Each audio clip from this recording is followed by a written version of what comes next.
할렐루야. 함께 가게를 운영하는, 옷가게를 운영하는 두 분이 있었습니다.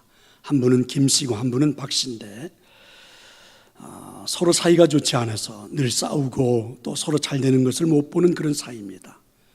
어느 날 천사가 김 씨에게 나타나 이렇게 말을 했죠. 네가 원하면 내가 너에게 복을 주겠다. 너는 큰 부자가 될 것이고 아주 건강하게 될 것이다. 그러나 한 가지 조건이 있다라고 말하는 것입니다. 그래서 이 김 씨가 물었습니다. 그 조건이 무엇인데요? 그것은 저 건너편에 살고 있는 이 박 씨가 네가 받는 복의 2배를 받게 되는 것인데 그래도 복 받기를 원하느냐? 이렇게 물은 것입니다. 자, 김 씨가 무엇이라고 대답을 했을까요? 김 씨는 이렇게 말을 했습니다.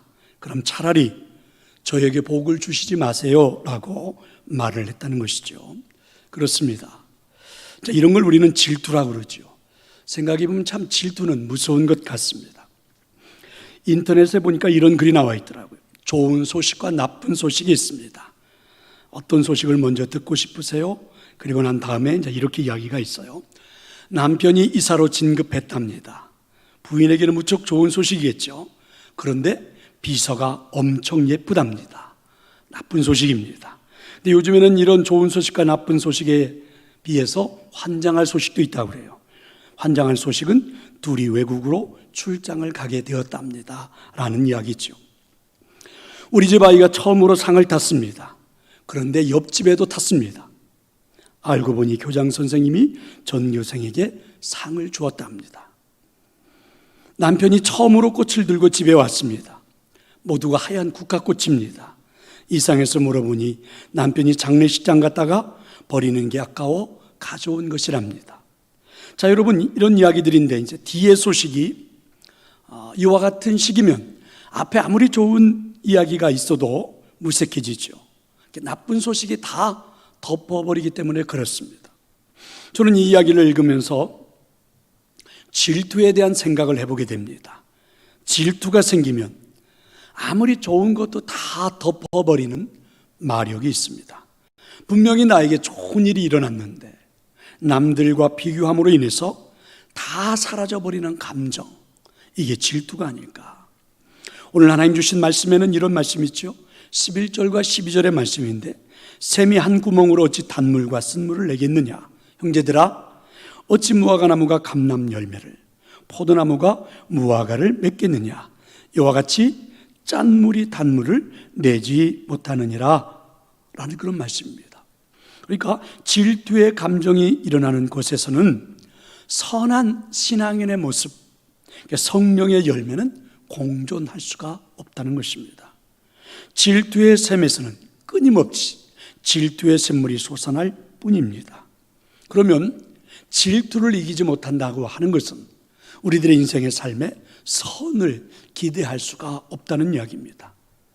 자, 깊이 생각해 보면 질투는요, 타인의 그 행동에 의해서 또 타인의 모습에 의해서 동기가 유발됩니다.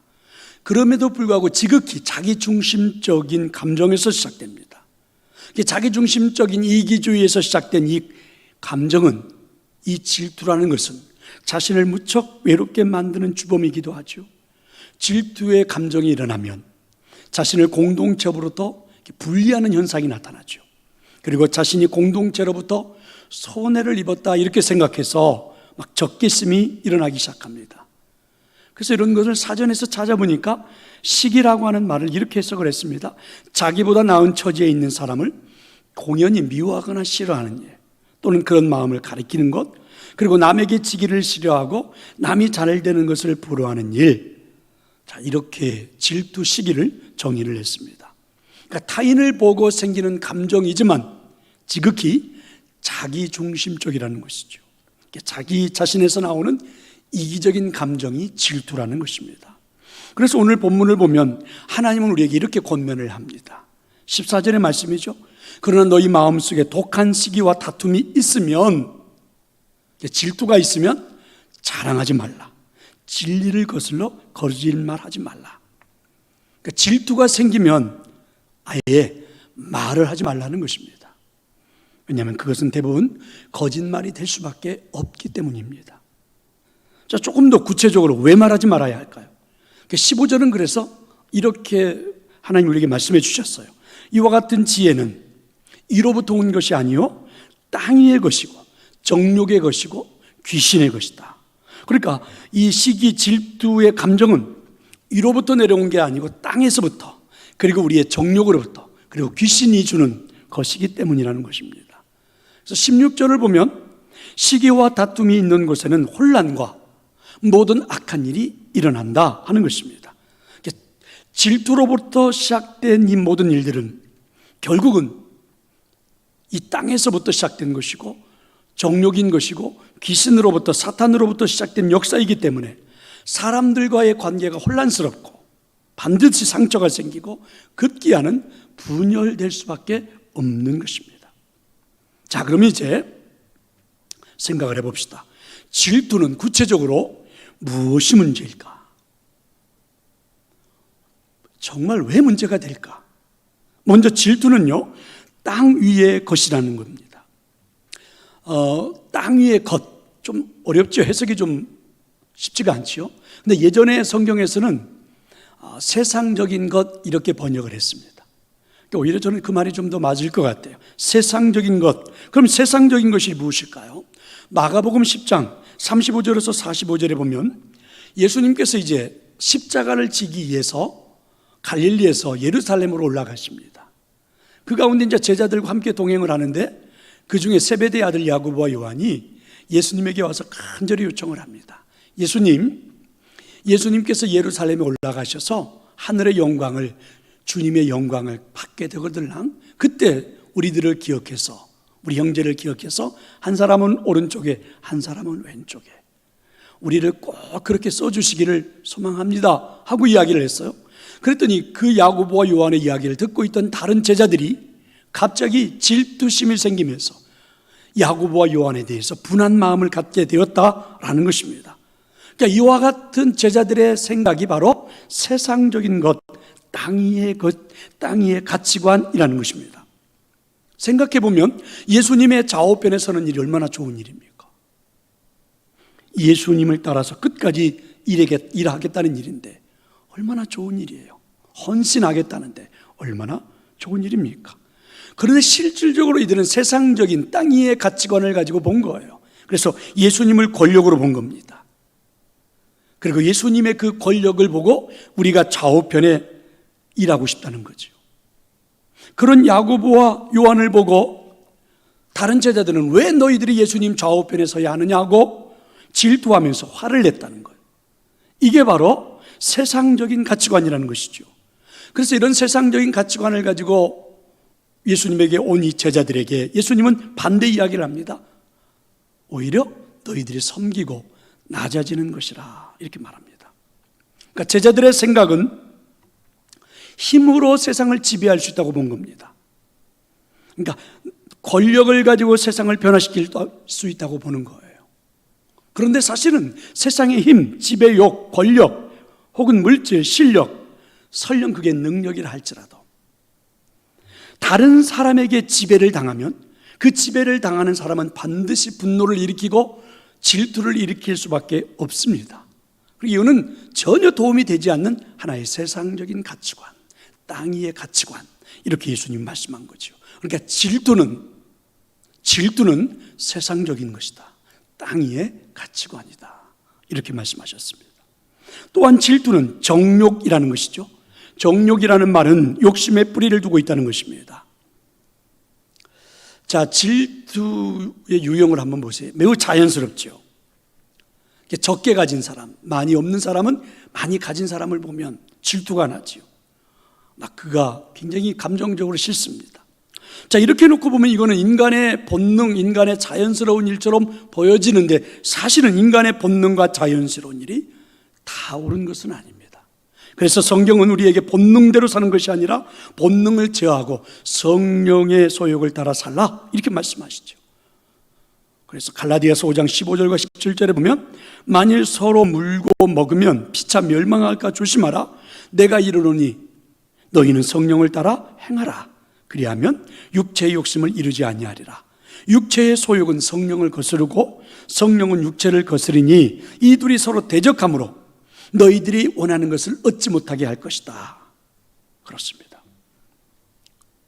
그래서 육체의 소욕을 따라서 살아가는 삶의 결과가 다르고 성령의 그 소욕을 따라서 살아가는 삶의 결과는 반드시 다릅니다. 분명한 것은 질투로 인해서 서로 물고 먹고 이러지 않도록 조심을 하라.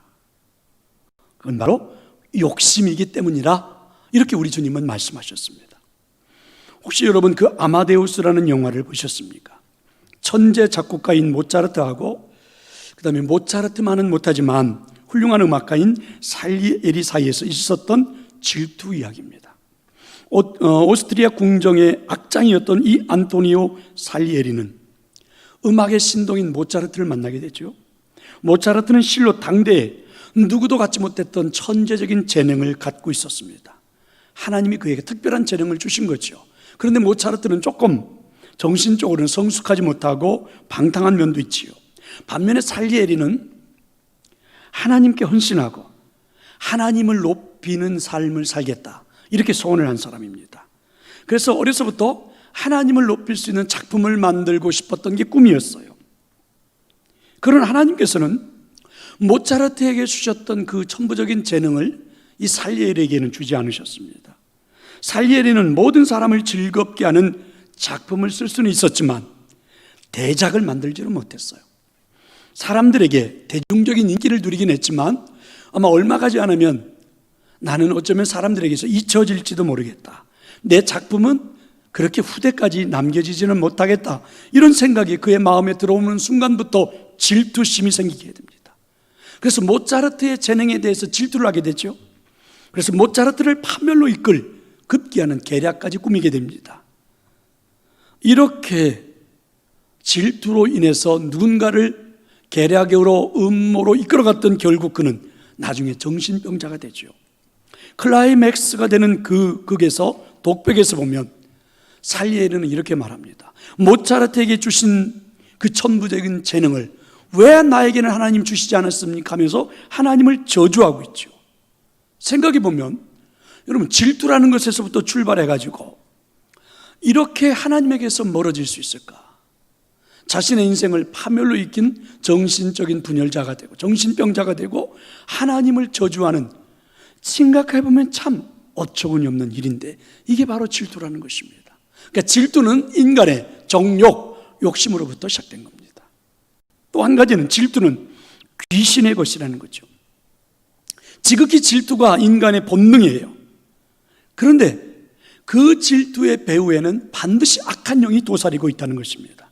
사무엘상 18장 6절과 18절에 보면 다윗이 블레셋과의 전쟁에서 승리를 하고 난 다음에 돌아오는 장면입니다. 문제는 승리의 기쁨이 아닙니다. 승리를 질투하는 사울 왕으로 인해서 비극으로 치닫게 되는 이야기죠. 왜 사울 왕은 다윗의 승리를 기뻐해 주지 못했을까? 그건 바로 비교 의식 때문입니다.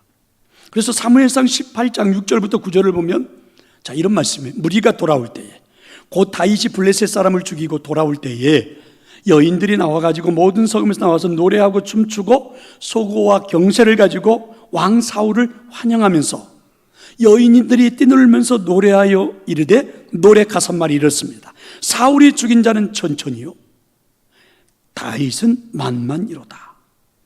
사울은 그 말이 불쾌해가지고 심히 노하여 이르되, 다윗에게는 만만을 돌리고 나에게는 천천만 돌리니까 그가 더 얻을 것이 나라 말고 무엇이냐 하고 그날 후로 사울이 다윗을 주목하였더라. 자, 여러분, 우리가 잘 아는 것처럼 사울은 다윗과 비교할 수 있는 장점을 가지고 있는 사람입니다. 더 웃기는 것은 지금 사울은 왕입니다. 다윗은 촌놈에다가 어린 사람이에요. 그런데 참 이상하죠? 다윗과 자신을 비교하면서 자신의 것이 눈에 하나도 들어오지가 않습니다. 자신이 가지지 못한 것만 자꾸 눈에 들어오면서부터 불쾌하기 시작하는 거예요. 아무리 생각해도 이해가 되지를 않아요. 사울은 왕, 어른이지 않습니까?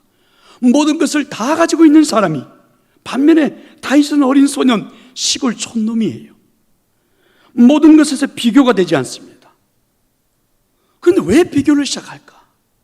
만만, 천천, 이 말 한마디가 비교가 될까? 그리고 비교 후에는 왜 질투하는 마음이, 그 감정이 사울의 마음을 사로잡았을까? 분명히 이거는 인간의 본능에서부터 출발한 것이지만, 사울의 심리적인 상태이긴 하지만 이 질투의 배후에는 뭔가가 있어 보이지 않는가? 그것을 성경은 귀신, 악한 영, 이렇게 말하는 것입니다. 저는 매우 궁금합니다. 질투하는 사람들은 자신이 사탄의 도구로 쓰이고 있다는 것을 알고 있을까? 사울은 이렇게 다윗을 질투하면서 지금 자신이 사단에게 사로잡혀 있다는 사실을 알고는 있을까? 자, 이런 생각입니다. 사울왕이 질투에 사로잡히면서 그에게 나타났던 기행적인 부분들이 얼마나 많습니까? 일단 질투에 사로잡히게 되면 더 자신의 장점을 발휘하지 못해요. 사울왕의 장점은 겸손입니다. 얼마나 겸손했습니까? 왕위에 등극할 때. 그런데 질투에 사로잡힌 다음부터 사울에게서 보일 수 있는 것, 겸손은 사라져버렸어요. 장점이 하나도 없습니다. 그리고 또 일단 질투가 시작되면 일상적인 삶을 다 빼앗겨버리죠. 사울왕은 지금 왕인지 뭔지 알 수가 없습니다. 그저 다윗을 죽이겠다는 것 하나밖에 없죠. 이런 말이 될 수 있을 것 같아요. 질투가 시작되면 질투하는 대상 외에는 어느 것도 집중할 수가 없어요. 지금 나라가 전쟁에 시달렸고 백성들이 포로로 잡혀가고 있는데도 사울왕은 전쟁이나 백성들은 눈에 들어오지도 않습니다. 오로지 다윗만. 자, 이렇게 놓고 볼 때 사울왕이 질투하고 있는 것은 인간의 본능이라고만 할 수 있을까? 아닙니다. 그건 분명히 악한 영, 사단에 사로잡혀 있는 것이다. 그래서 오늘 성경은 질투는 귀신의 것이라고 말하는 것입니다. 자, 이렇게 놓고 결론을 보면 질투는 땅 위의 것, 세상적인 것입니다. 정욕, 욕심이죠. 귀신의 것입니다. 인간의 본능적인 면이 많이 있지만 그래도 결국 이 질투는 정말 악을 만들어낼 수밖에 없어요.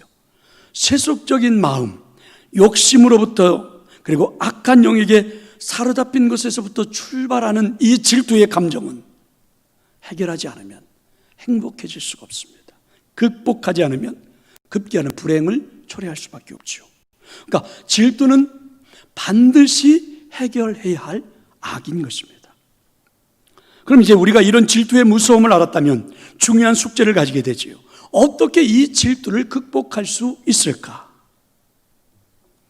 먼저 오직 이로부터 오는 지혜가 있어야만 합니다.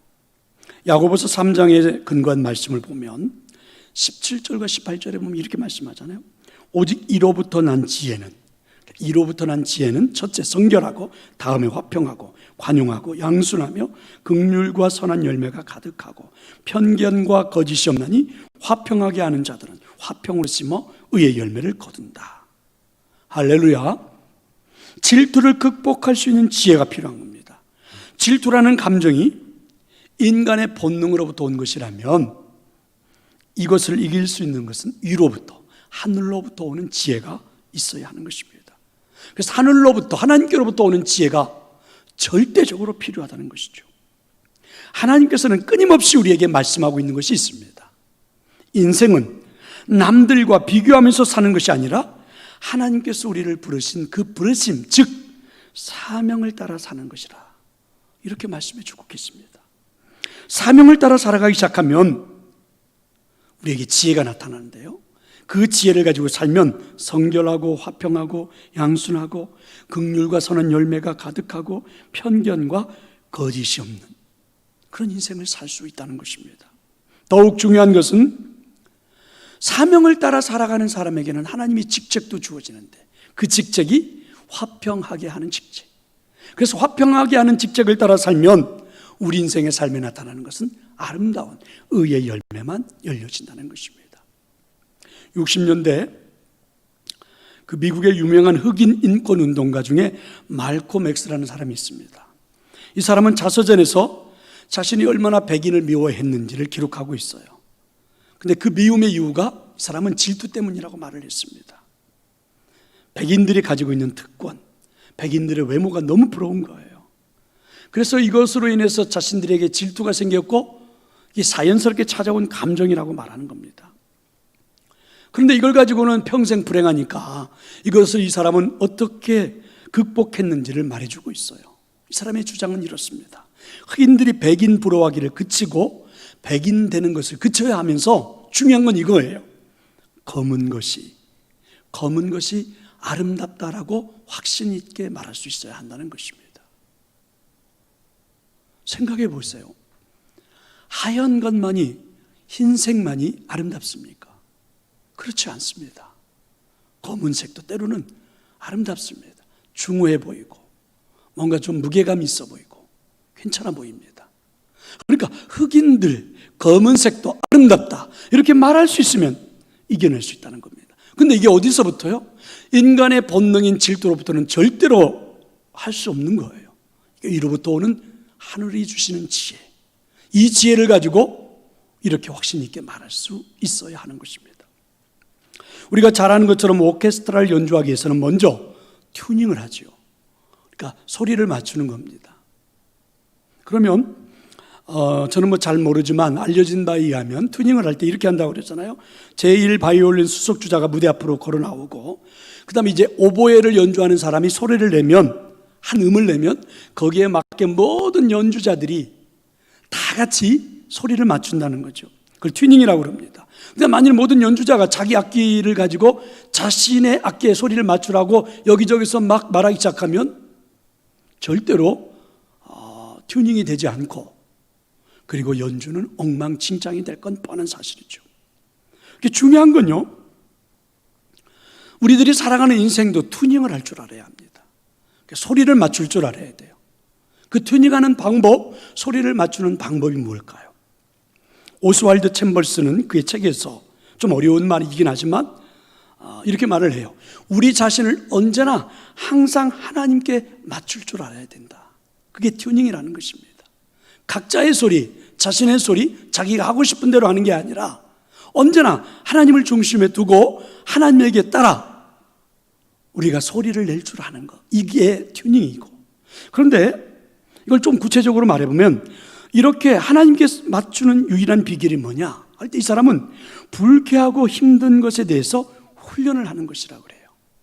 그러니까 우리들의 인생에 불쾌하고 힘든 일들이 찾아올 때에 어떻게 우리가 대할 거냐, 내 안에 계신 예수 그리스도의 그 기쁨, 그 생명을 가지고 대할 것인지 아니면 하나님께 반감을 가지고 대할 것인지, 불쾌하고 힘든 일이 생길 때에 내 안에 있는 예수 그리스도의 생명과는 상관없는 사람처럼 막 짜증내고 화내고 불평하고 원망하고 누군가를 정죄하고 덧입히는 이와 같은 삶을 산다면 아무것도 할 수 없는, 성숙하고 성장된 삶은 기대할 수가 없다는 것입니다.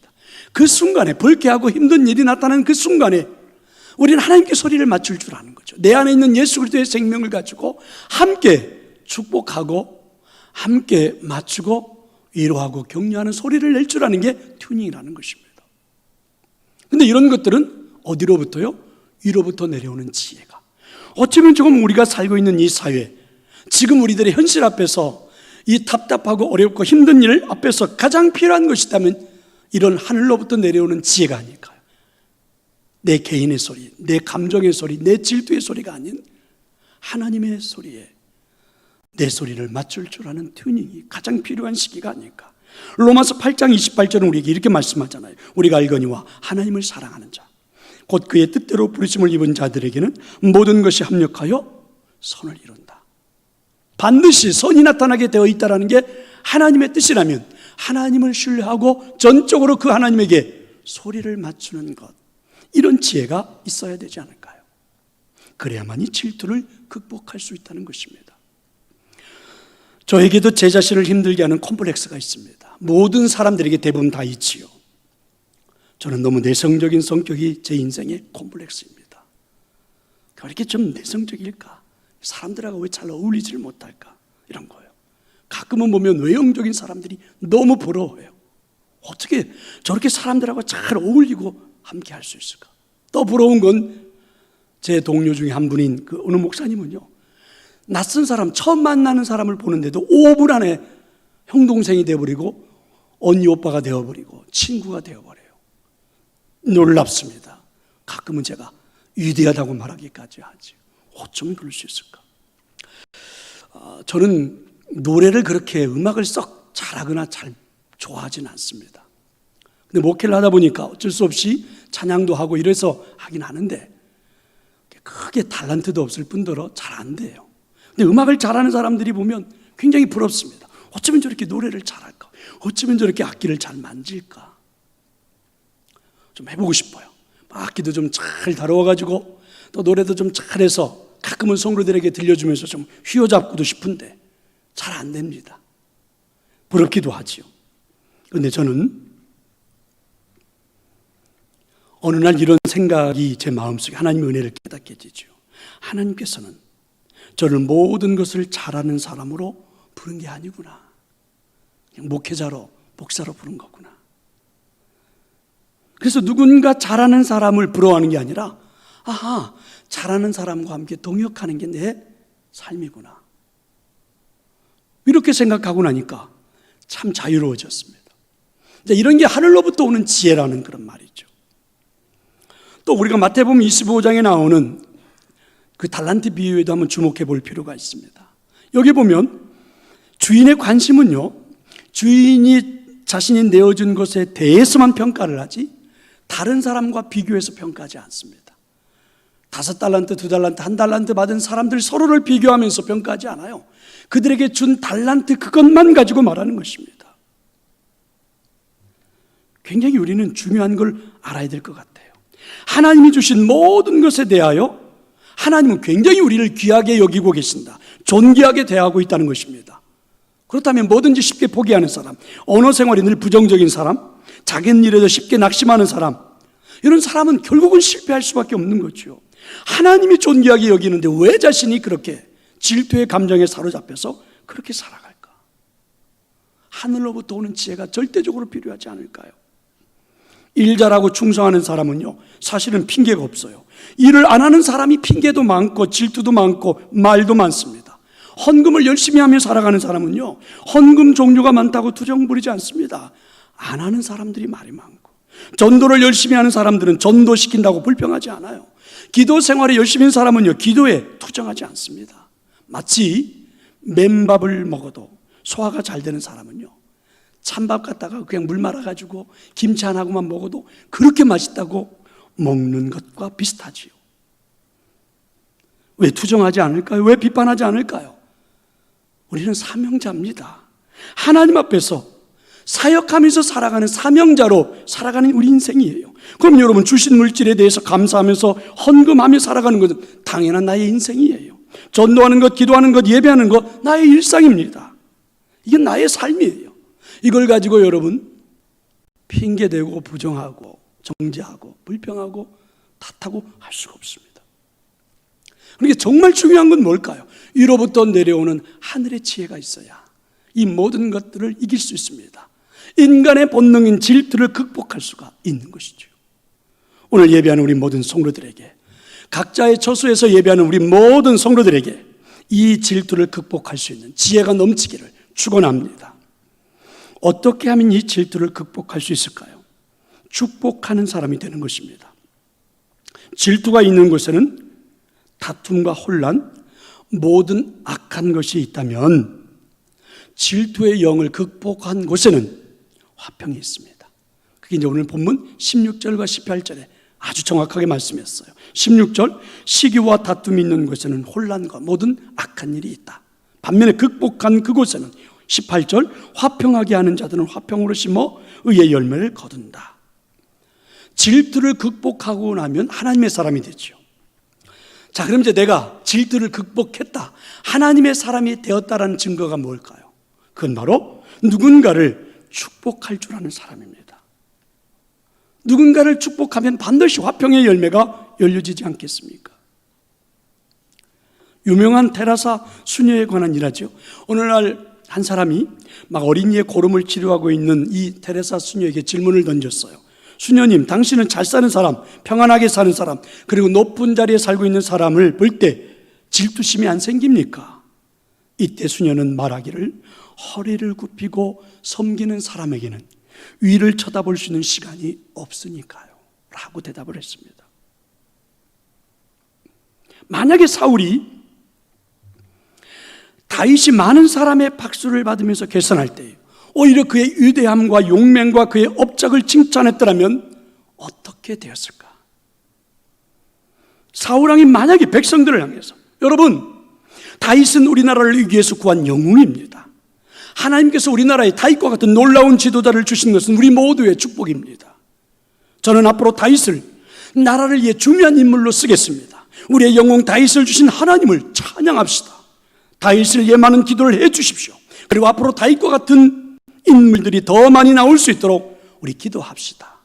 만약에 사울왕이 이렇게 했더라면, 이렇게 다윗 왕을 축복했더라면, 그의 마음속에 끓어오르는 질투, 악한 사단의 사르 앞에서 나오는 질투의 영을 이렇게 축복하는 것으로 이길 수만 있었더라면 역사는 바뀌지 않았을까?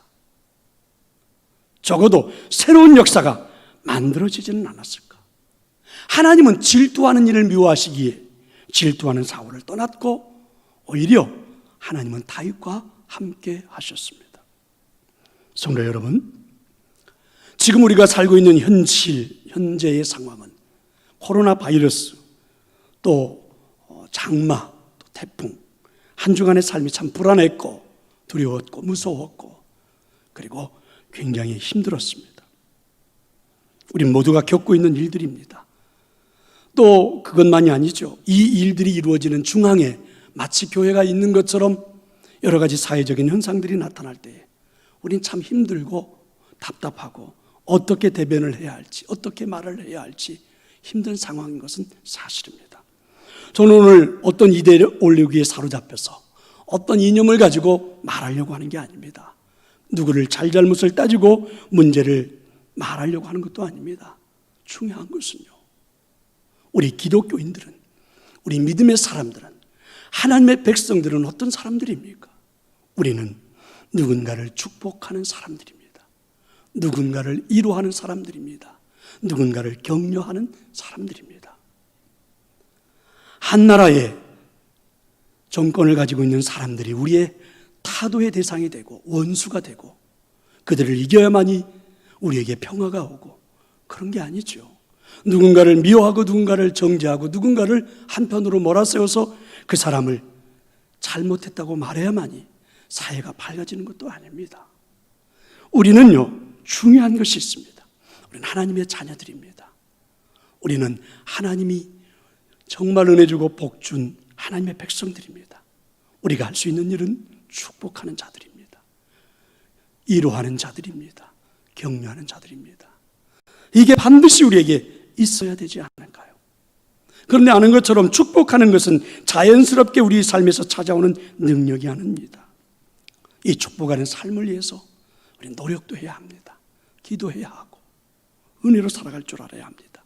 우리가 잠깐만 우리의 마음을 방심하면 순간에 인간의 본능인 질투가 살아나서 우리도 모르는 사이에 질투의 사람으로 바뀌어져 버리기 때문에 그렇습니다. 그래서 언제나 축복하는 사람, 축복하는 삶을 살아가는 게 정말 필요하죠. 축복하는 삶으로 잘 훈련했던 한 사람을 소개하려고 하는데요, 옛날 영국 런던에 아주 유명한 목사님 세 분이 동시대에 목회를 했죠. 한 사람은 그리스도 교회를 목회했던 마이어 목사님이고, 또 한 사람은 침례교회 목사, 최고의 설교가로 일컬어지는 스펄전 목사님, 다른 한 사람은 웨스트민스터 캠벨 몰간 목사입니다. 이 세 분이, 이 유명한 세 분이 동시대에 한 나라에서 함께 목회했던 사람들입니다. 그런데 그 중에 이 웨스트민스터 교회의 캠벨 몰간 목사님이 잠시 동안 미국을 사역을 하기 위해서 떠난 적이 있었어요. 그런데 미국에서의 모든 일을 마치고 돌아온다는 소식을 들었습니다. 다시 와서 웨스트민스터 교회를 맡아 사역을 한다는 이야기예요. 이때 마이어 목사님이 이런 고백을 해요. 몰간 목사님이 미국에 있을 때는 그를 위해서 기도했는데 같은 도시에 돌아와서 일하게 된다고 생각하니까 기도하기 힘들었다. 그래서 난 하나님께 이렇게 기도했다. 하나님, 제 마음속에 있는 이 시기와 질투를 없애주세요. 아무리 기도해도 시기가 끝나지 않는 거다. 그때 하나님께서 나에게 이렇게 말씀해 주셨다. 내 기도를 바꾸어라. 질투를 없애달라고 기도하지 말고 그를 축복하는 기도를 하라. 그래서 그때부터 이 마이어 목사님은 기도하기 시작했다고 그러죠. 하나님, 스펄전 목사님이, 캠벨 목사님이, 그리고 그분들이 섬기는 교회가 잘 되고 축복해 주옵소서. 그 순간부터 이 마이어 목사님 마음속에 평안이 찾아오고 행복이 찾아왔다는 거죠. 공개석상에서 많은 사람들이 모여있는 집회에서 기도를 할 수 있는 기회가 주어진 겁니다. 이때 마이어 목사님이 한 기도가 유명해요. 이렇게 기도했습니다. 하나님, 몰간 목사님을, 스펄전 목사님을 축복해 주셔서, 그리고 그 교회를 축복해 주셔서 그 교회의 성도들이 가득가득 채워지게 해 주시고 들어갈 자리가 없거든 우리 교회로 성도들을 보내주소서. 그죠? 멋지지 않습니까? 동시대에 같은 지역에서 함께 목회했던 그 세 분, 얼마나 유명한 분들입니까? 사실 오늘 우리에게 적용되어야 할 그런 이야기가 아닐까요? 질투를 극복하는 방법은 이렇게 축복할 줄 아는 것입니다. 이제 말씀을 마치려고 합니다. 인간들에게는 시기의 감정이 있는 것, 자연스러운 것처럼, 인간의 본능처럼 보일지 모릅니다. 그러나 이것은 무서운 감정입니다. 질투하는 순간 사단의 영에 사로잡히기 때문이죠. 사단에게 사로잡히는 순간부터 성령의 역사는 사라지게 되고 결국은 우리를 패망으로, 멸망으로 이끌게 될 것입니다. 예일대학의 심리학 교수인 살루비 박사는 미국 범죄의 20%는 질투로부터 시작된 것이라고 말했습니다. 질투의 임상학을 저술한 화이트 박사는 이혼한 부부의 30%가 질투 때문에 이혼하게 되었다고 말합니다. 질투의 10중 8구는 열등감에서 출발합니다. 자신의 결함을 질투로 바꾸는 사람은 불행한 사람이 될 겁니다. 반면에 분발의 동기로 바꾸는 사람은, 오히려 축복하는 삶으로 바꾸는 사람은 행복한 사람이 될 것입니다. 질투의 마음이 들 때 축복하려고 애쓰십시오. 세상적이고 악마적인 마음을 이기는 유일한 길은 바로 이 축복하는 일들입니다. 우리가 사는 이 시대, 지금의 현실에서는 어느 것보다도 하나님이 우리에게 주신 예수 그리스도의 생명을 소유한, 하늘의 복을 소유한 우리들에게서 축복하는 일들입니다. 그러면 마음속에 평화가 찾아오고, 그리고 누군가와 함께하고 싶은 기쁨이 느껴지게 될 것이고, 이것이 바로 이 사회를 해결해가는 길이 될 것입니다.